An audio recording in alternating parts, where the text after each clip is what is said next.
Bien. Donc la vache. Ce qu'on va faire, c'est qu'on va couper notre système en deux. J'ai ici mon paysan.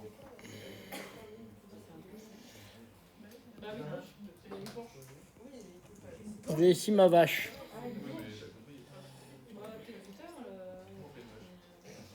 Vous allez voir ma vache, qui est très belle. Et j'ai ici ma vache, s'il vous plaît, un peu de silence. Et j'ai ici P, on va appeler P, PA. Et j'ai ici PA, donc je vous rappelle, fluide au repos.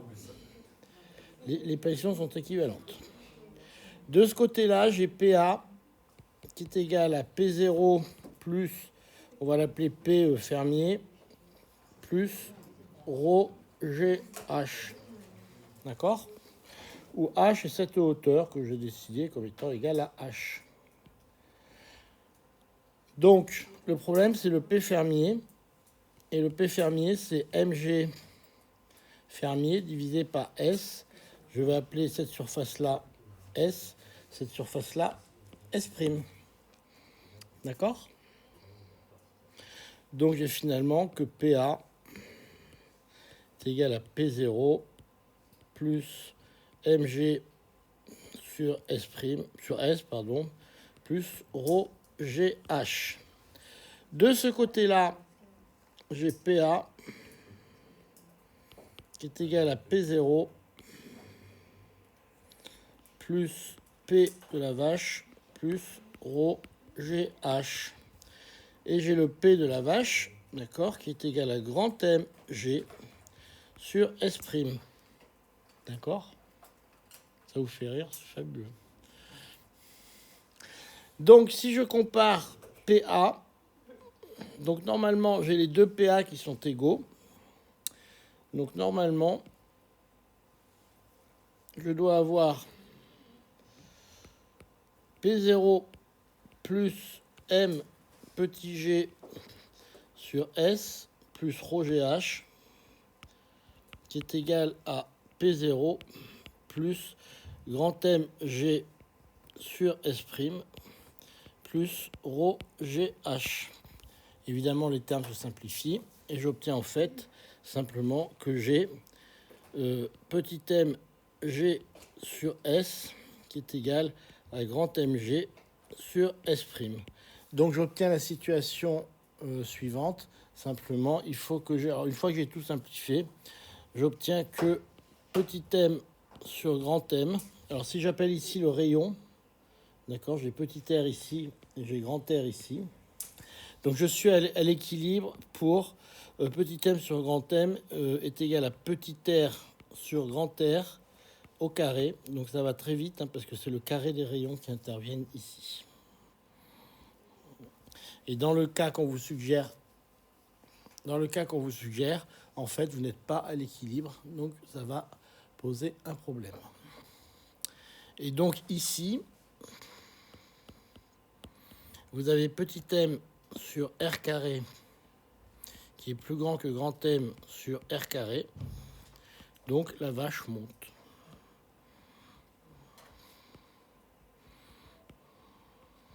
D'accord? Alors vous pouvez calculer le poids limite que vous pouvez monter de cette façon-là. D'accord? Le poids limite qu'on peut monter, c'est très simple à trouver. Les deux, le rapport des rayons, en fait, il intervient en carré. Donc ça devient très vite efficace, ce système-là.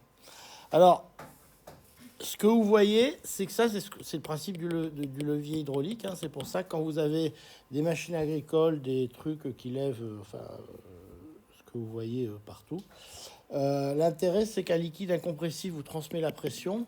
Et comme la pression, c'est par unité de surface, d'accord, quand vous avez la même pression et que la force, c'est la pression fois la surface, quand vous transmettez la pression, la force va être multipliée directement par la surface. Donc si vous transmettez la pression, mais que vous avez une grande surface ici, vous vous retrouvez avec une force qui est phénoménalement plus grande. D'accord? Parce que vous avez la même pression là et là, mais comme la surface est beaucoup plus grande, vous vous retrouvez avec une pression phénoménale ici. D'accord. Donc le principe des vérins hydrauliques que vous voyez dans les machines, de BTP ou dans les tracteurs, etc., c'est que vous pouvez faire à un endroit avec un moteur une pression dans un petit tuyau, ce qui n'est pas très compliqué à faire. Vous le transmettez dans les vérins, donc pas dans les vérins, dans les durites que vous voyez noirs le long. Des fois, vous voyez des nappes de durite avec 5-6 durites à côté, et vous les amenez dans des trucs qui sont beaucoup plus gros. Et comme vous avez conservation de la pression, si vous l'envoyez sur un truc qui est large ici, vous avez une force phénoménale qui vous permet de lever des choses, des poids énormes. D'accord. La contrainte, c'est que le fluide doit être incompressible. Il ne faut pas qu'au passage, le fluide se comprime. Pour ça, vous avez des fluides spéciaux qui sont spécialement incompressibles. D'accord. Par contre, vous le payez qu'à la limite.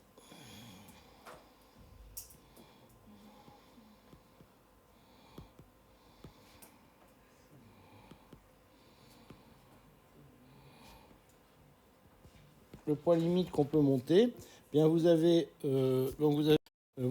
petit m sur r carré est égal à grand M sur grand R carré. Donc vous avez que le grand M limite c'est égal à petit m fois grand R sur petit r au carré. Et vous trouvez, alors si je ne me plante pas, vous trouvez ici, il fait 80 kg le bonhomme, c'est ça. Et ça vous fait 240 sur 30.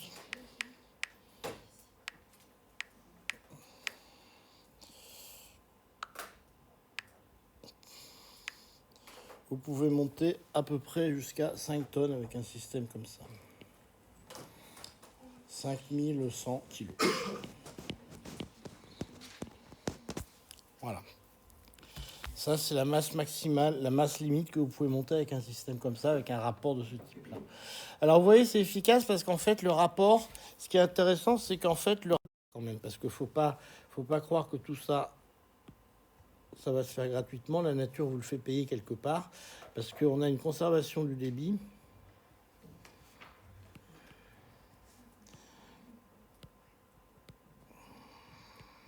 D'accord.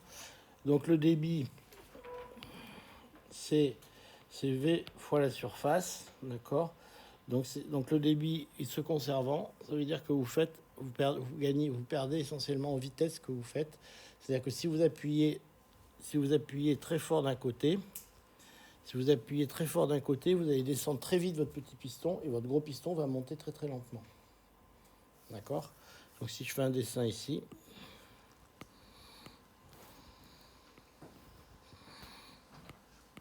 Donc vous avez ici V1 et puis V2. Et bien V1 sur V2, il est aussi, lui, dans le rapport des petits R sur grand R au carré. Donc vous le payez quelque part, c'est-à-dire que la vitesse à laquelle vous allez monter dépend directement des rapports des diamètres des tuyaux. D'accord. Donc vous allez monter très lentement. D'accord. Donc le principe du vérin hydraulique. Alors, dans le même genre de choses, le tonneau de Pascal, sa expérience qui est toujours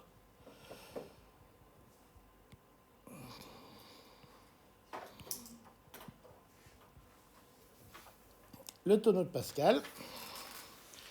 Vous prenez un tonneau, un gros tonneau, une belle bête. Vous mettez une paille.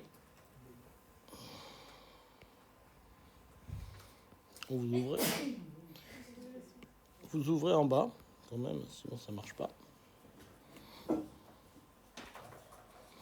Et vous remplissez d'eau.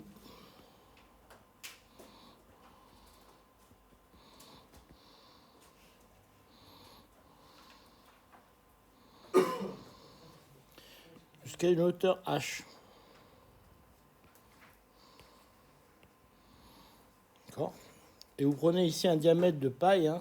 Ça peut être tout petit, vous pourriez prendre 1 centimètre ici, hein. Même pas. Vous prenez 5 mm de paille, ça suffit largement. Bon. Question, quelle est la pression dans mon tonneau?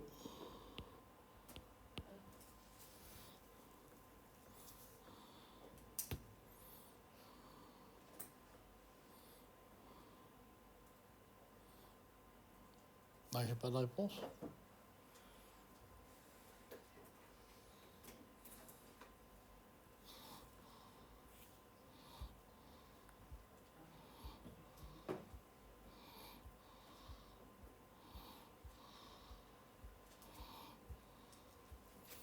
Mais alors, personne n'a réponse.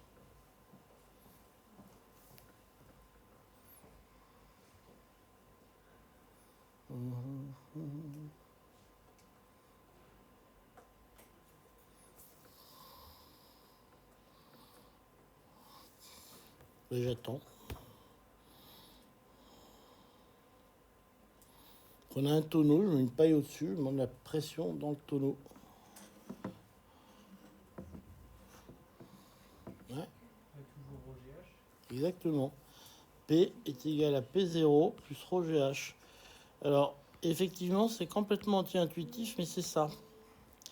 Alors, si je prends une paille qui fait 100 mètres, bon, c'est dur de prendre une paille de 100 mètres, mais si je prends une paille de 20 mètres, ben, j'ai 2 barres dans mon tonneau. 2 barres sur une surface d'un beau tonneau, vous faites exploser le tonneau. Alors, en fait, il n'explose pas vraiment, il se fendille. D'accord ? Mais ce qui est important, c'est que vous avez fait ça avec une paille, toute petite. Vous n'avez pas besoin de mettre un truc gros. Pourquoi ? Parce que c'est exactement comme le problème de lavage tout à l'heure. Un fluide incompressible transmet les pressions. Donc un truc même tout petit, vous transmettez les pressions, elle arrive là, la pression est toujours la même, sauf que ce coup-ci, elle appuie sur un truc qui est super grand. Donc ça fait des forces phénoménales. Alors ici, elle descendait, elle est tranquille. Là, elle arrive là, elle est toujours la même pression, sauf qu'ici, enfin, vous avez toujours la pression de ρGH, mais vous avez une surface énorme qui va appuyer sur le tonneau. Et en général, vous voyez le tonneau qui se met à se fendiller, parce que vous voyez, un tonneau, c'est des lattes qui sont tenues par un truc comme ça. Et vous voyez le tonneau qui commence à se fendiller. Alors qu'un tonneau comme ça, vous ne l'attaquez pas au marteau, il ne bouge pas. Et simplement avec une paille toute petite, en général, ils font ça avec un tuyau d'arrosage de jardin, et vous voyez que ça marche très bien. Donc si vous voulez voir l'image, vous allez sur YouTube, vous tapez tonneau de Pascal, et ça a été fait, trouver la démonstration du tonneau de Pascal. Tonneau de Pascal. C'est vraiment impressionnant de voir ça. Alors en général, ils ont pris une tour qui fait quand même qui fait une dizaine de mètres pour que ça marche. Troisième question, pour avoir bien compris l'hydrostatique. Supposons que vous soyez... Ah tiens, pour votre prochaine soirée, c'est bien, vous avez gagné 10 balles comme ça.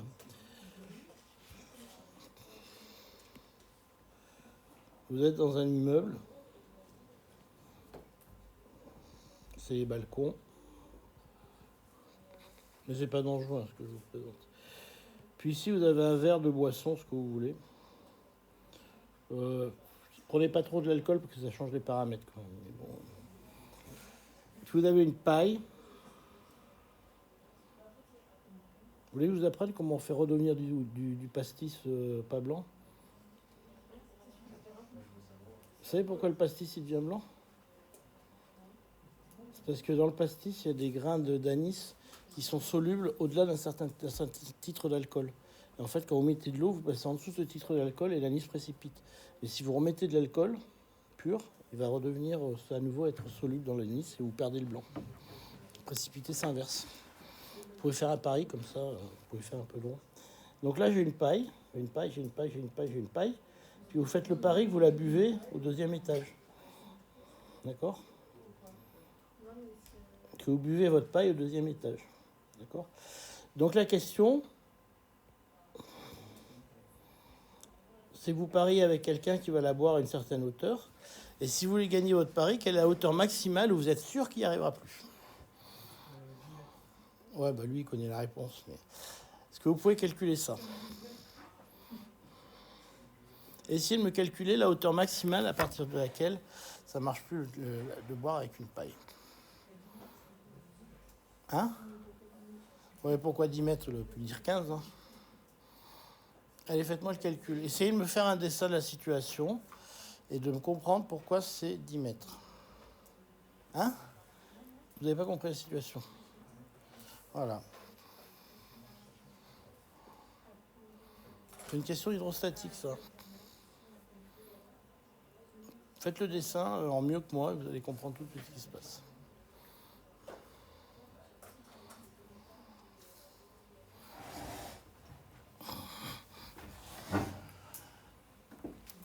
Non, mais il y a des chimistes là, qui sont attaqués au problème.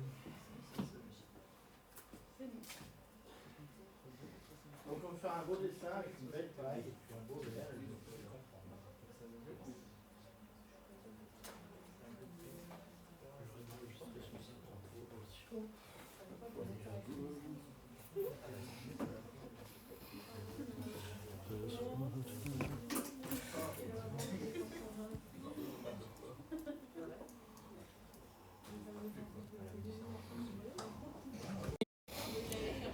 Moi, j'ai ici mon verre. J'ai ici une très grande paille. Je vais vous faire une belle paille pour une fois. Poum. Ici, j'ai P0. D'accord? Ici, en haut de ma paille, j'ai mis 0. D'accord? J'ai mis une super pompe. Moi, ce que je dis, c'est que ici, j'ai une hauteur H et j'ai delta P qui est égal à rho GH. D'accord? Et delta P, je regarde ce que ça vaut P0. Donc j'ai immédiatement que H est égal à P0 sur rho G. Et ça vaut 10 mètres. 10, combien? 2 mètres. D'accord? Donc c'était pas bien terrible comme problème quand même ça. Ça veut dire que si vous mettez le mec à 15 mètres du sol, il est incapable de boire ça avec sa paille. Sauf s'il a une pompe en haut. Alors en fait, si vous voulez boire, il faudrait faire comment si vous voulez aller au-delà de 10 mètres? Hein? Non, il faut mettre un compresseur, il faut appuyer en bas. Non, mais un compresseur en bas, sur le réservoir d'eau. Vous mettez un compresseur ici pour que ça appuie sur le liquide là. Vous appuyez sur le liquide ici et vous le faites monter. D'accord? Et là, vous pouvez y aller plus haut que 10 mètres. C'est ce qui était fait avant quand vous avez un problème. Avant, quand ils étaient à Versailles, ils étaient obligés de mettre sur une colline. Maintenant, on met un compresseur. Ça va beaucoup mieux. D'accord? Donc, avec un système passif, vous ne montez pas à plus de 10 mètres. Alors, évidemment, il y a des problèmes. Par exemple, dans les arbres, c'est assez intéressant de regarder parce que les arbres, ils font plus de 10 mètres. Et donc, longtemps, on s'est posé la question comment la sève montait en haut des arbres. Ce qui n'est pas une question con. Et en fait, c'est très, très compliqué comment la sève monte en haut des arbres. Parce que normalement, elle ne dépasserait pas 10 mètres. Et en fait, elle dépasse allègrement 10 mètres. Alors, et un premier effet qui est le vent. Le vent, il évapore l'eau en haut. Ça fait que ça crée une dépression qui fait monter comme une paille. Mais pour grimper au-delà de 10 mètres, en fait, ils arrivent à créer des pressions négatives qui leur permettent de continuer à monter et de ne pas s'arrêter à 10 mètres. Mais c'est assez compliqué. Bien, bon, après la physique amusante, on va passer au F. Calculer la vitesse de l'eau au point B. Alors le F, dites-vous bien que tous ces exercices sur Bernoulli, vous avez 3 termes dans Bernoulli, on va toujours vous en annuler un ou deux, et c'est le troisième que vous calculez. C'est facile. C'est toujours ça. Donc il faut toujours chercher le terme qui va rester vivant et qu'on vous demande de calculer, et les deux autres qui s'annulent ou un truc dans le genre. D'accord? Donc Bernoulli à savoir par cœur quand même. Et puis voilà. Allez-y, c'est parti pour Bernoulli dans le Venturi. Non, c'est pas le Venturi celui-là, c'est l'exercice le plus facile. Zoupeta en allant gagnant.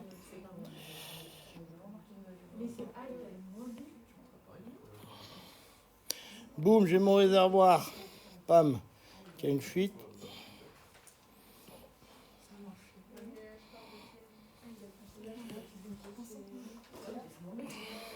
Le point A, le point B. Je vais prendre une ligne de flux où j'applique Bernoulli. Alors évidemment, Bernoulli, il ne faut pas que ça soit turbulent parce que sinon, j'ai pas de ligne de flux. Là, je suis à la pression P0 et là, je suis à la pression P0. Alors ça, c'est quelque chose, je ne sais pas si je vous l'ai déjà dit, une chose extrêmement importante. Quand un système, quand on a un robinet ou quelque chose qui sort à la pression ambiante, ici, le liquide est bien à la pression P0. On est d'accord, à partir du moment où il sort, il est à la pression P0. Alors, dans les Karcher où vous voyez écrit 10 bars, 5 bars ou 50 bars, je ne sais pas quoi, c'est la pression qui est donnée juste avant l'eau de sortir, avant que l'eau ne sorte. Par exemple, c'est la pression que vous auriez si vous fermez votre trappe.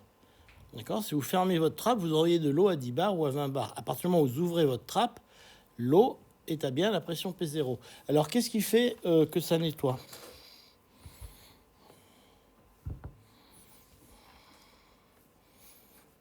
Pourquoi ça nettoie un Karcher si l'eau est à P0?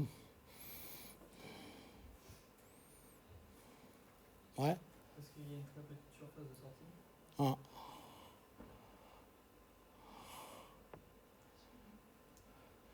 C'est pas la pression, c'est quoi qui nettoie?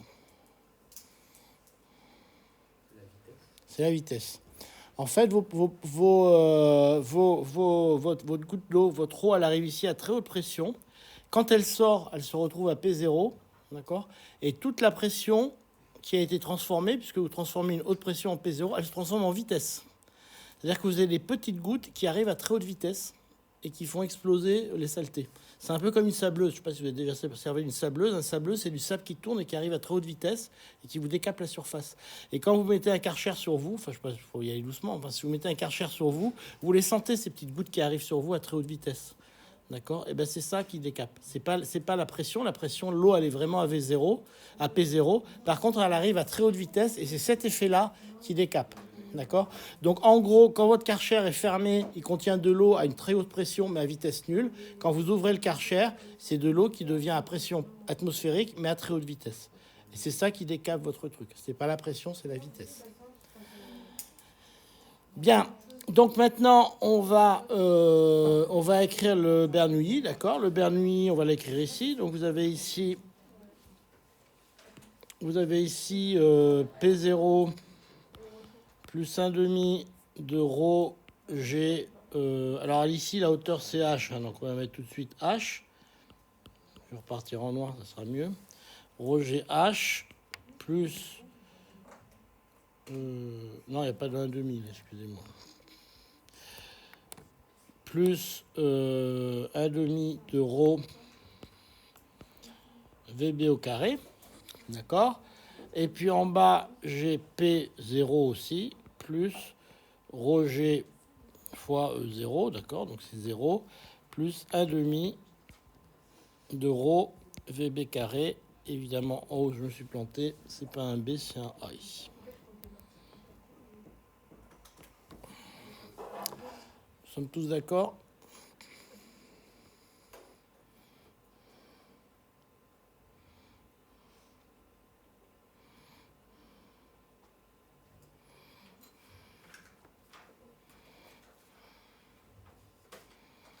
Bien, donc, eh bien, j'écris que Bernoulli nous dit simplement l'observation de ce machin.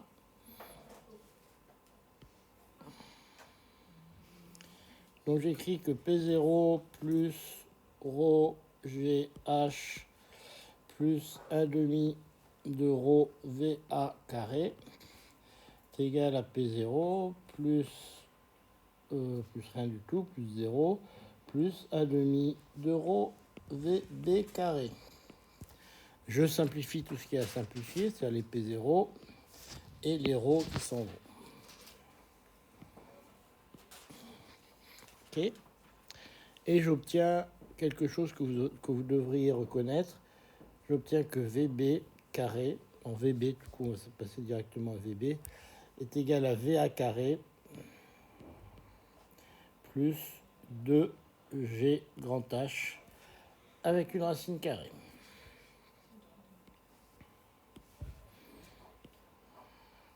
Je suis en train de foutre le bordel là.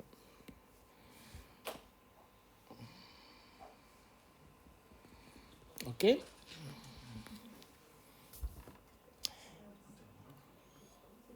Mais vous l'aurez en PDF, hein, mademoiselle, pas là pour la photo. Ou alors c'est moi, vous prenez en photo, je suis très touché. Mais... Parce que je vois pas, il y a quoi avec le V? Ah, c'est VA au carré? Non, c'est ça. Oui. Je comprends pas pourquoi on enlève deux rho à gauche et un seul à droite. Ben parce que j'en ai qu'un à droite. Oui, mais si on enlève on peut pas en enlever qu'un seul si on en a que un de l'autre côté. Ah ben si, je peux diviser à rho par rho autant de fois que je veux. Mais non, mais Fleur, tu verras pourquoi t'enlèves tous les rho si tu factorises les rho à gauche. Ah oui, c'est ça votre problème. Ben, si vous voulez, je peux vous faire petite ligne supplémentaire. Je fais rho, merde. C'est quoi votre nom, Fleur comment? C'est ça. Ah non, c'est pas vous que je cherchez. Cherchez une autre fleur.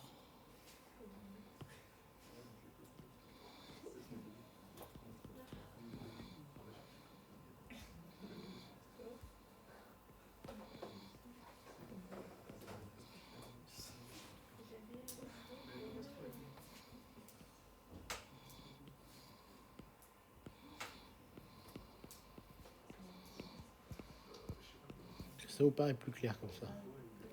Ok.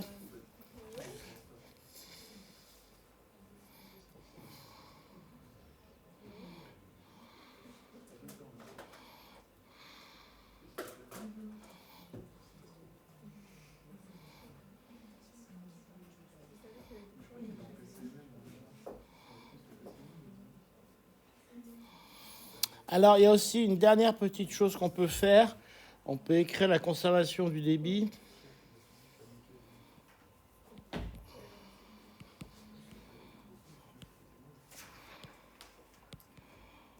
Ça nous donne que... Alors, le diamètre, on va l'appeler comment? Que le diamètre SA, si vous voulez, VA, est égal à SB, VB. Et comme vous avez SA qui est très grand devant SB, ça vous donne immédiatement que VB est très grand devant VA. Ce qui fait que vous pouvez négliger dans cette équation le terme en VA et vous obtenez que VB est de l'ordre de 2GH avec une racine carrée. Et ça, c'est une formule que vous connaissez très bien puisque c'est la formule que vous obtenez quand vous lâchez un corps dans le vide à la verticale et que vous cherchez sa vitesse au bout d'un temps d'une hauteur h, vous trouvez VB égale racine de 2GH. Si vous lâchez une bille si vous lâchez une bille comme ça, au bout d'une hauteur h, elle a atteint la vitesse racine de 2GH. Est-ce que vous m'avez tous bien suivi? Exercice très simple. Qu'est-ce que vous cherchez sur votre téléphone? Est-ce que je le vois?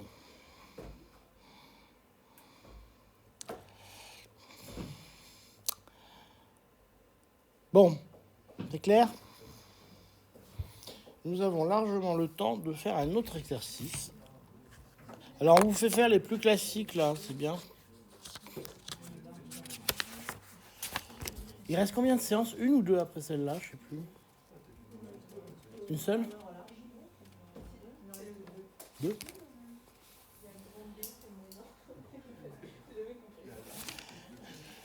Nous allons faire l'exercice J qui s'appelle... L'exercice J qui s'appelle l'effet Venturi. L'effet Venturi qui est très classique, qui est utilisé pour faire les pompes à vide, enfin certaines pompes à vide que vous utilisez peut-être en TP de chimie. Donc c'est des pompes par effet Venturi. Donc vous raccourcissez, vous faites un rétrécissement dans un tube et on vous demande de montrer cette formule. Alors ce que je trouve sympa dans cet exo, alors sympa, je sais pas pour vous, je sais pas si c'est sympa, mais pareil, vous n'avez aucune indication. Vous pouvez rajouter des notations si vous voulez, ça vous amuse. Vous faites tout ce que vous voulez. Donc je vous propose de vous mettre à plusieurs, là, puisqu'il y a des groupes qui se sont constitués.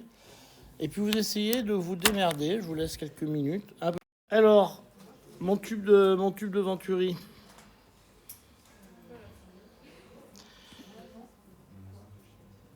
Alors, j'ai ici un petit tube. Ici un gros tube. Donc il est plein ici, celui-là. Celui-là, il est plein là. Entre les deux, j'ai une hauteur H. Alors la première chose qu'on peut faire, c'est la conservation du débit.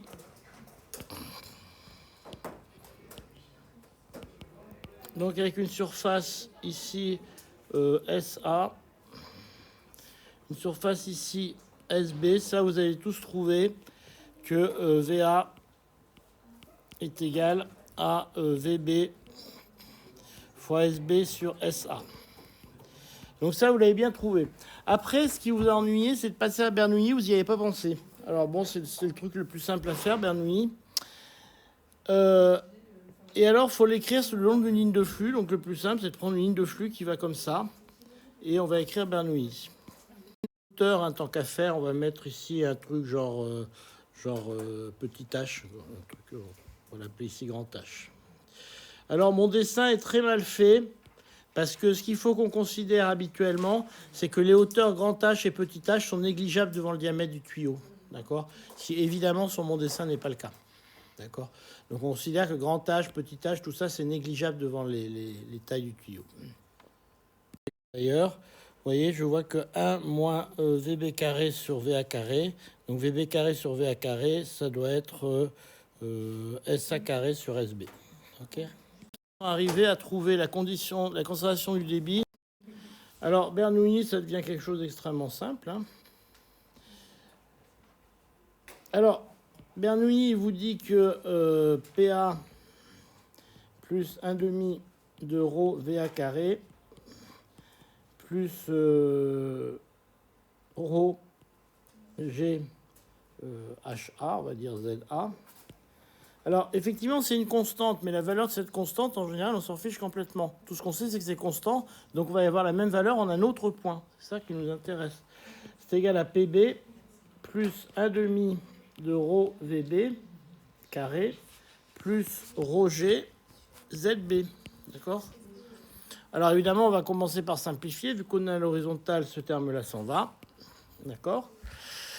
Alors, PA et PB, ici, n'ont pas la même valeur, parce que je vous ai dit tout à l'heure que dans un fluide, on a la même valeur si on a la même altitude. Ici, c'est pas vrai, pas parce que le tuyau a une forme qui se rétrécit, mais parce que le fluide est en mouvement. D'accord ? Et parce qu'on n'a pas la même pression aux deux endroits. C'est pour ça qu'on n'a pas la même valeur de la pression. C'est pas parce que le fluide est pas parce qu'on n'est pas à la même hauteur. D'accord ? Le fluide serait statique, on aurait la même pression. Donc là, il faut qu'on calcule le truc. Alors on va rajouter. Alors à ce moment-là, on va obtenir que PA c'est égal à P0 plus ρ G grand H et que PB c'est égal à P0 plus ρ G grand H moins petit h. Vous me dites si je fais des bêtises, mais je pense que c'est juste. Je réinjecte tout ça dans mon équation et j'obtiens que P0 plus ρ G grand H plus 1 demi de rho VA carré est égal à P0 plus 1 demi de rho VB carré plus j'ai oublié un terme, excusez-moi.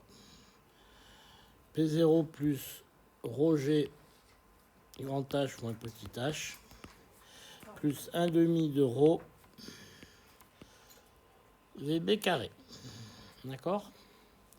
Je continue à simplifier. Les P0, ils s'en vont. Et puis, j'ai aussi les petits h qui vont s'en aller comme ça. Ok ? Donc, il me reste finalement 1 demi de rho VA carré est égal à rho G petit h avec un moins devant plus 1 demi de rho VB carré. Ok ?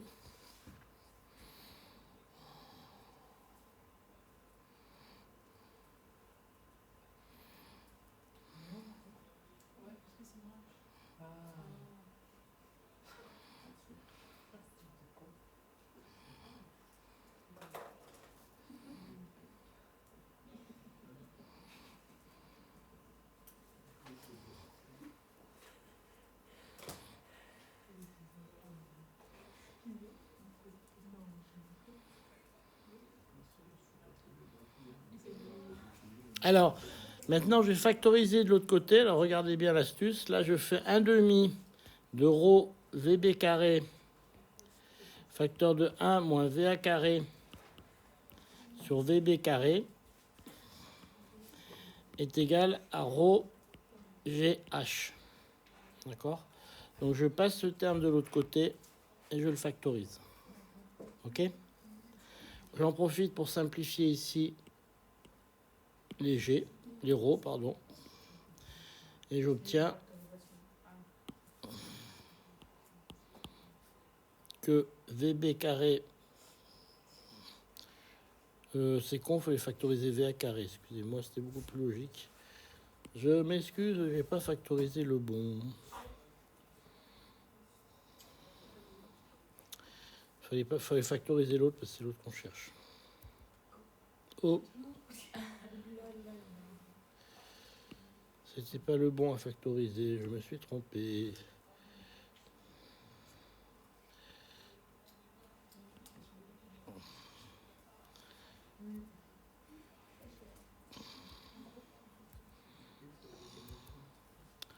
Donc, il fallait que je factorise, excusez-moi, VA carré facteur 2.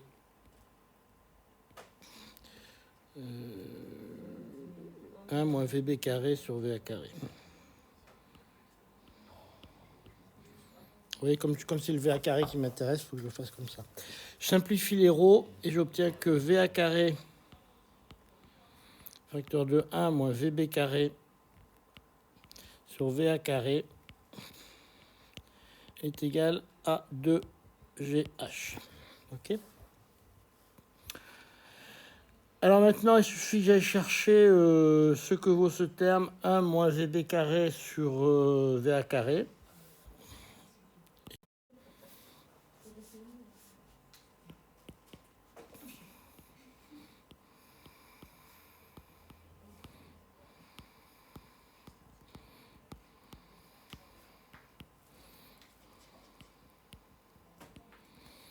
Et on s'est planté dans le signe quelque part.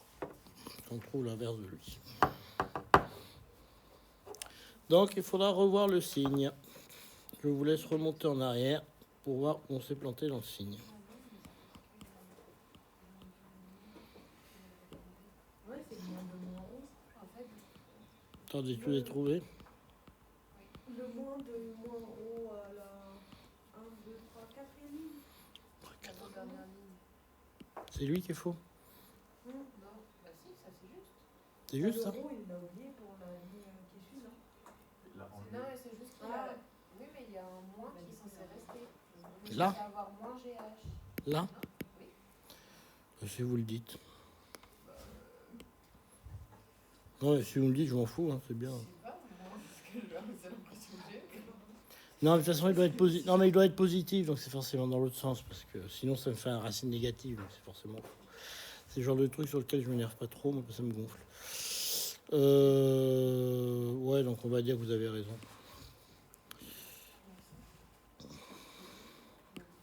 On va le remettre dans le bon sens.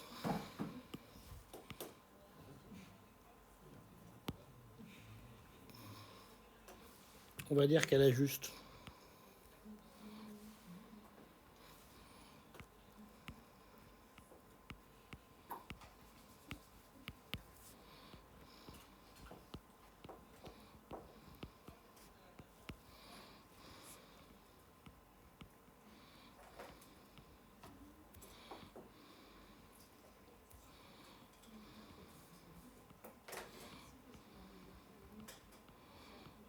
Et voilà.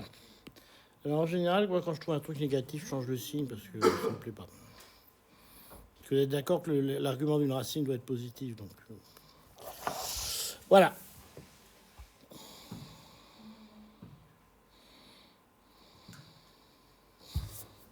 Bon, c'était pas si compliqué à trouver quand même.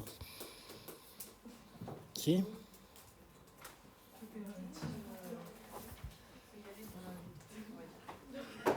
Si, c'est dur.